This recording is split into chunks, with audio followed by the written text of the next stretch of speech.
ఆదిలాబాద్ జిల్లా పిప్రి బహిరంగ సభలో సీఎం రేవంత్ రెడ్డి మాట్లాడుతున్నారు. లైవ్ లో చూద్దాం. బట్టి విక్రమార్క గారిని అదే విధంగా పెద్దలు రాష్ట్ర ప్రభుత్వ సలహాదారులు సుదర్శన్ రెడ్డి గారిని, శాసన మండలి సభ్యులు, కాంగ్రెస్ పార్టీ తెలంగాణ అధ్యక్షులు మహేష్ కుమార్ గౌడ్ గారిని, స్థానిక పార్లమెంట్ సభ్యులు మిత్రులు నాగేష్ గారిని,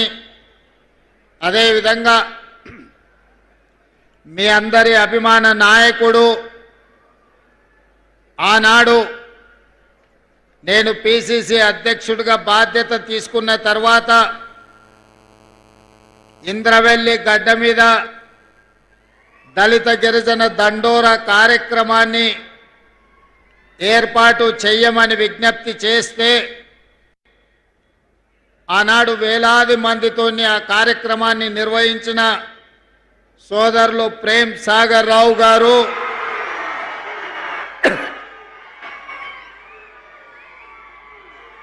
అదేవిధంగా శాసనసభ విప్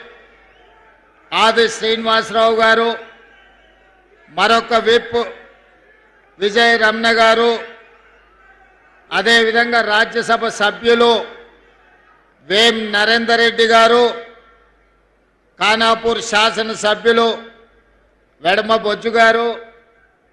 ఆదిలాబాద్ శాసనసభ్యులు మిత్రులు పాయల శంకర్ గారు, శాసన మండలి సభ్యులు దండే విఠల్ గారు,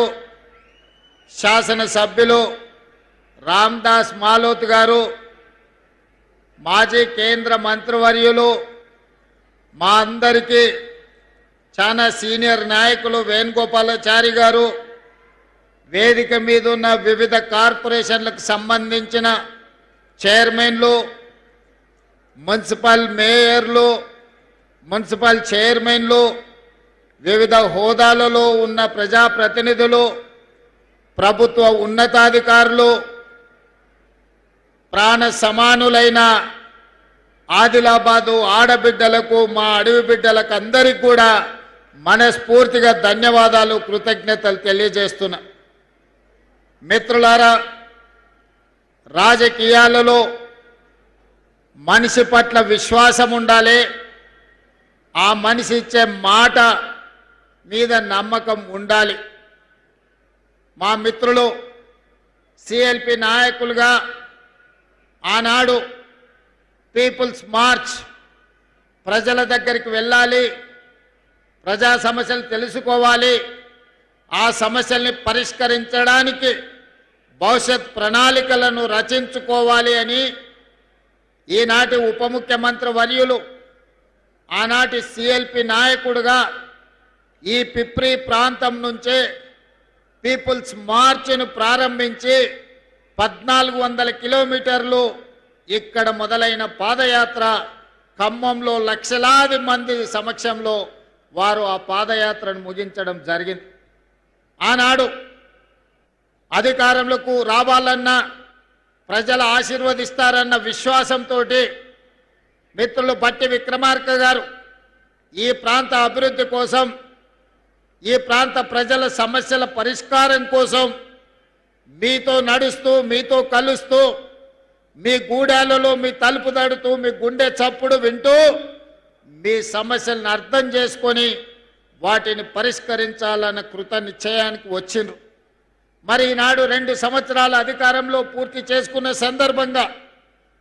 ఈ మధ్యకాలంలో మేము చర్చించుకున్న సందర్భంలో వారు నేను కలిసి ఆనాడు మొట్టమొదట పిసిసి అధ్యక్షుడిగా నిర్మల్లో నిరసన తెలిపిన, ఇంద్రవెల్లిలో దళిత గిరిజన దండోర గట్టిన, పీపుల్స్ మార్చ్ ద్వారా ఆదిలాబాద్ నుంచే వారు పాదయాత్ర మొదలు పెట్టిన, పిసిసి అధ్యక్షుడిగా సిఎల్పి నాయకుడిగా మేము ప్రత్యేకమైన దృష్టిని ఆదిలాబాద్ మీదనే పెట్టినాం. ఎందుకంటే ఈ ప్రాంత ప్రజలు అమాయకులు, ఆత్మ గౌరవంతో బతికేవాళ్ళు, కానీ నిరంకుశంగా వ్యవహరిస్తే నిరంకుశానికి వ్యతిరేకంగా నిటారుగా నిలబడి కొట్లాడి అమరులై రాజులనే గద్దె దించిన చరిత్ర ఈ ఆదిలాబాదు గడ్డకు ఉన్నది. నిరంకుశత్వంపై నిటారుగా నిలబడి ఆనాడు కొమరం భీముడు గాని రామ్జీ గోండు గాని నిజాం సర్కారులకు వ్యతిరేకంగా ఈనాడు 1000 ఊర్ల మర్రిగా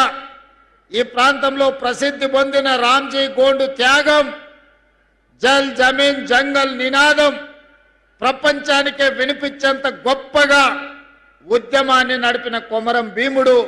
మీ బిడ్డ, మన గొప్ప స్ఫూర్తి.